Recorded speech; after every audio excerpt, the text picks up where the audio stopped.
Welcome to Ag Perspectives. I'm Jim Wenger. At this year's Kansas State Fair on Ag Innovation Day, KFRM and the State Fair sponsored a series of power chats talking about innovations in agriculture. We'll be bringing those to you here on Ag Perspectives. Today we'll start with HitchPin machine sharing. I am so pleased and proud to introduce Trevor today because this company is so new that literally it went live last night. Now, I'm going to probably compare this to some things that are technically incorrect. A lot of us know how Uber works. We have the Uber app on our phones. Airbnb, we have that on our phone. And more or less, it's connecting somebody that has a surplus asset to somebody who needs and wants that asset and arrives at a price. The general skeleton of that has worked. Obviously, the world likes that, and it has made value in the market. And Trevor and his company, HitchPin, has been working on this for how many years, Trevor? The concept's been around for a while. Actual technical development, we've been moving really fast on. So we're a true sort of high-tech software company, and the amount that we've built just even in the last several months has been pretty incredible.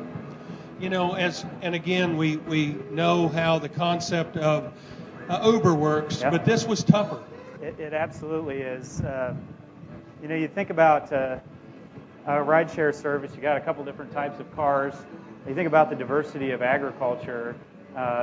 Cutting wheat is very different than somebody that's baling hay, or you get into the specialty crops, it gets even more diverse. So I think that's been a great part for our team, is to dive into this and just see how complex agriculture is, and also with that complexity comes some real opportunity to improve it. So I kind of like to,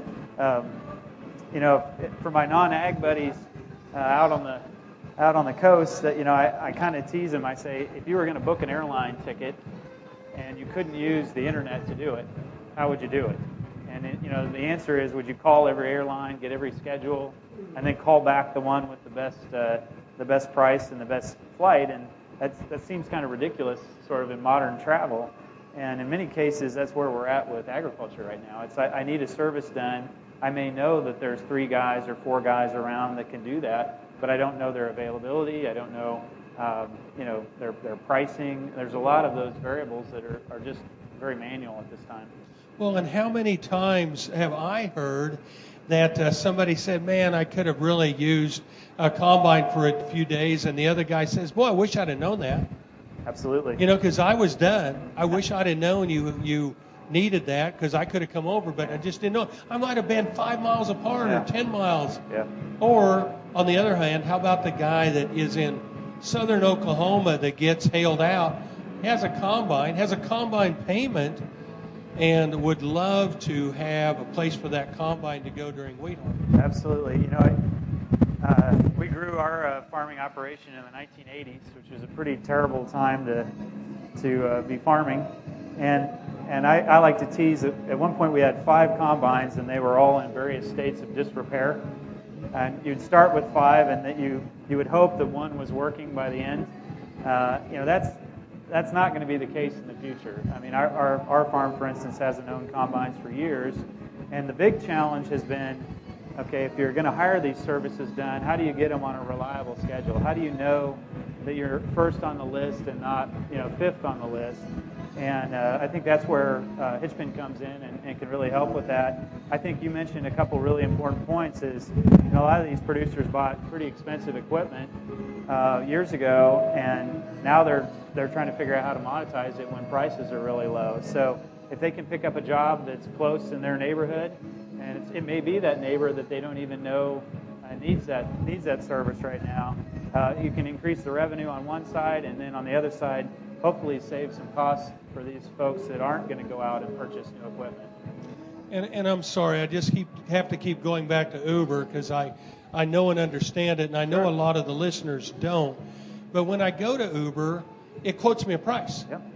And I decide if when I decide who I'm going to pick, I also look at their ratings. Absolutely.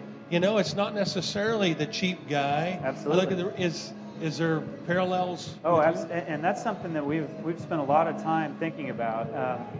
You know, you don't want to create a race to the bottom on pricing in this particular case.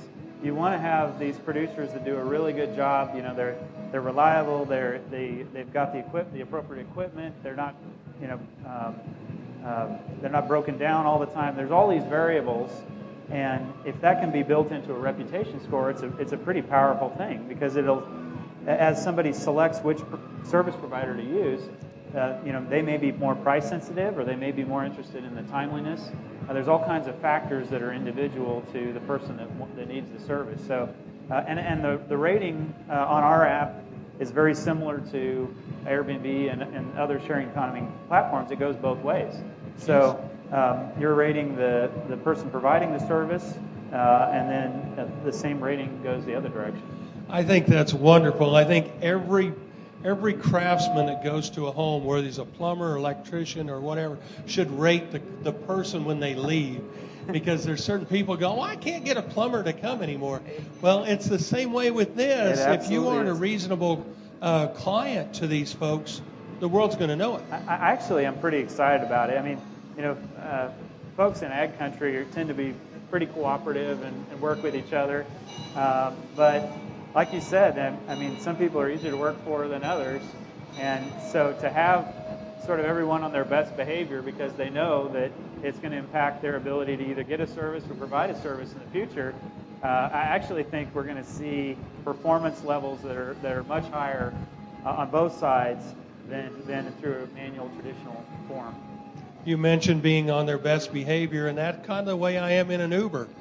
It's like, because I know that guy's going to rate me, and I got no control over what he's going to rate me, and this is really the same, right? It's a feedback loop. It's a really powerful feedback loop, and again, I think long term what we're doing on the site is somebody will build their reputation, and you will see. In the beginning, it is very much you know, one user rating another user, but in the future we'll have a lot of data that can really identify those producers that are very solid at what they do. And I think long term, if I were kind of projecting what's going to happen to agriculture, I think things are going to get much more specialized.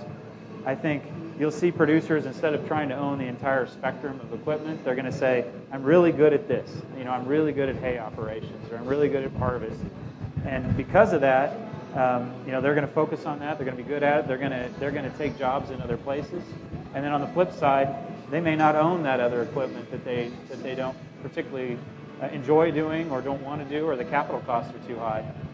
Do you envision this being so timely that it's like, okay, I'm in the northern part of the county, it rained last night, and it's like, man, if I had some ground in the southern part of the county, I could be running. And that guy goes and he looks and he goes, hey, there's 3 guys in the northern part of the county that would come plant today because they got rain. Do you envision it being that way? You're absolutely right. And the sophistication on real-time availability is absolutely something that we're working with right now. So if you think about you know, sort of other sharing economy, it's not as affected by weather. And in this particular case, let's say I had jobs scheduled here, it got rained out. If I can find jobs that I can go take over here, it keeps that machinery running. And particularly for the guys doing custom work, I mean, anytime that machine is sitting there, it's costing them in labor, it's costing them in time, and all these items. So I think the level of sophistication that we can bring to real-time availability is pretty amazing, actually.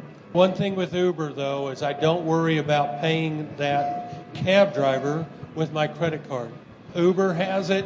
I get out, and it's all paid for. It's done. I don't even have to wait for a receipt, because that receipt gets emailed. Does this work the same way? Yeah, and I would say we are different in some pretty major ways. One major difference is the producers that are out there today are really sophisticated. I mean, these are folks that are money managers. They're managing big equipment and a lot of costs. And so they are independent in their pricing decisions and all that. And, you know, we provide a lot of tools to help with that. But you know, at the end of the day, these are their operations, and we're just connecting the folks that really need services and those that can provide them. And the one principal thing that I think you were mentioning that is tremendously valuable is we escrow the payments between the two. So if I'm a guy that needs custom wheat harvest, and you're the one that's providing it, as soon as the app connects them and both agree that this is what we're going to do, we escrow the payment, and it sits there until the service is done. And what it does is it protects the seller and the buyer, or the seller of the service and the buyer of the service. If there's non-performance, the payment goes back to where it really needs to go. And that's a huge thing. I mean, you think about these folks providing custom services, they may do the service and not get paid for months. Right. And eventually we'll have it to where the machine rolls off the field, and at that point the payment goes through. And there's no invoicing, no chasing down anybody, no grabbing a check, none of that stuff. The payment hits the bank account directly. That's the first part of Ag Perspectives. We'll be back with more from the Kansas State Fair, talking about HitchPin machine sharing right after this. Welcome back to Ag Perspectives. Today we're hearing from the Kansas State Fair on Ag Innovation Day as we bring you information about new innovations in agriculture. And today we're hearing about HitchPin machine sharing. Well, certainly, I mean, I mentioned earlier this is very new technology, but you and I talked about the concept several years ago, and I noticed in your original rollout, hay is a large part of the model. Yep. How did that come about, or why did that come about, and how does that work? Yeah, we've been talking a lot about the services side, but products is another big part of what we're doing. And at least around I grew up farming near Abilene, and hay this year was in short supply. Rain came late. We got all kinds of rain later, but not at the beginning. And so demand for hay is really high. And we've talked to hundreds of farmers about what we're doing at this point. And you'll be in a farm show, and you'll see one farmer come by and he'll say, "When can I list my hay? I can't get rid of it." And 5 minutes later, you'll see another producer come by that says, "My cattle are starving. I got to find some hay."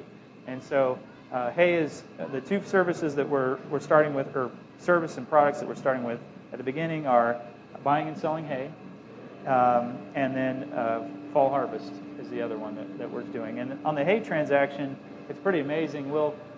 We have actually some app screenshots here, but if you think about the normal process of buying hay, you're calling around, you get voicemail, you only know about a couple guys that are selling it.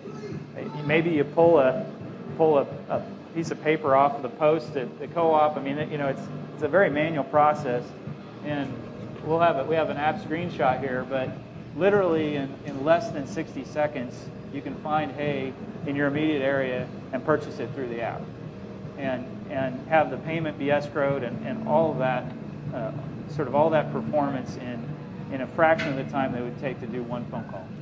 Now, you talk about escrow of payment. Do I mail a check, or how do I make my payment? So on the payer's side, so if I'm buying the hay, I can buy it two ways. I can buy it with an ACH transaction, or I can buy it with a credit card. And so, obviously for larger transactions, the ACH probably makes more sense to do that. And it literally means it pulls right out of the bank account, it sits there, and then it gets pushed via ACH out. So everything is digital. Nobody's having to go to the bank or do anything like that. Okay, all a business has to have a margin to survive. Who pays you? Yeah, so HitchPin is a free app to download. You can download and list for free.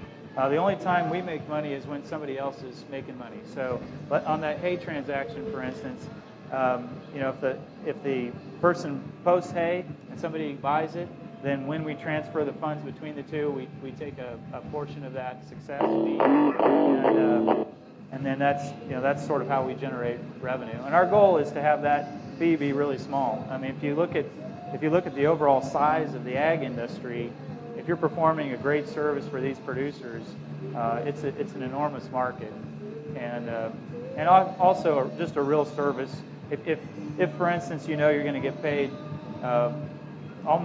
you're going to get paid 95 cents on your dollar right now, or maybe 6 months from now getting paid. There's real advantage to being paid now. Absolutely. So, what made you get into this business? Yeah, I'm a farm kid. I grew up near Abilene, and I can see it firsthand on our farm. So, my folks still farm, and they're always wondering, is it time to start thinking about retirement? And I was thinking about, for my family, if I were to go back and farm, the amount of equipment upgrades and other things I would have to do are pretty amazing. And so, you see this imbalance. You see a lot of these producers that would like to grow their operations. They would like to pick up more land. Some of the younger guys, for instance. And how do they do that with the price of machinery and the price of land? And then on the flip side, you see folks that are starting to wind down their equipment operations. And so there's a natural imbalance that's taking place right now. And sort of back to the 80s, we saw a lot of farms go out of business at that time. And I think if we're not careful, we're going to see that happen again with commodity prices being low. And so we've been racing really as fast as we can to try to get this platform in place so that those folks that really need to generate more revenue can generate that revenue, keep those farms in business, and keep going. And then for the folks that aren't ready to sell land, they can still have a hand in farming. They're just hiring it done.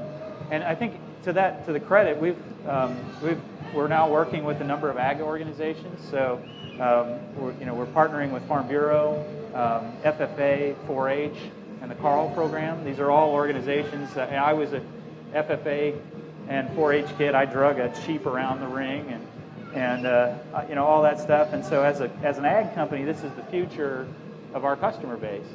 And so I'm excited about providing an app that will allow some of these producers to pick up the revenue they need and hopefully grow their operations.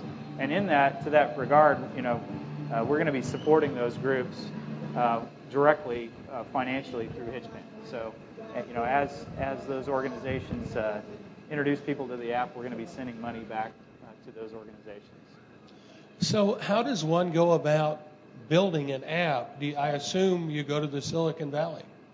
Yeah, I love that question. I'm a Kansan through and through here, and I've had a chance to be on. I will tell you, though, if you went to Morganville, Kansas, where I grew up, I don't think you could find anybody to help you make your app. Here's what I believe.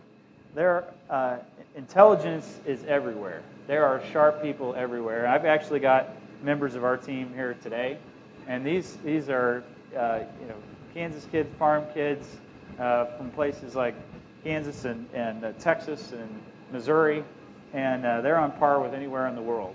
And we're a serious tech company. Like the technology that we're using, it would be the same sort of level of sophistication that you would see in the Valley or anywhere else.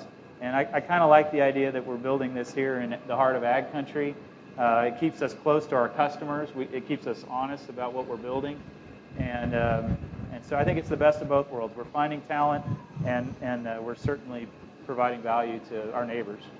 Well, again, I remember the first time I did Uber and took the big plunge, and I was by myself, so I could let that traumatic experience happen in the privacy of my own self. It is a little scary. Oh, it's and so how do I get started, and how does it work, and what do I do? It's fascinating. Airbnb, for instance, when they were first getting going, everybody thought they were crazy. You're going to rent out a part of your house to a complete stranger, and of course, that's a billion-dollar company now. And I think we're going to look back probably, at this time in a couple of years from now, and we're going to go, well, of course you would order a service on your phone. Like, why would I spend all day calling around? I mean, I think it'll be so common that we'll look back and think this was an obvious thing. It's not obvious building something like this, I can tell you. There's a lot of work that goes into it, and I really appreciate the team that we have. But I think in the future we're going to see this, and actually I think it's a good time for it. I think producers are ready for tools that will help them be more efficient. So I go to my app store and look for HitchPin? So right now This is our first sort of public announcement of what we're doing. We've been really quiet up until this point.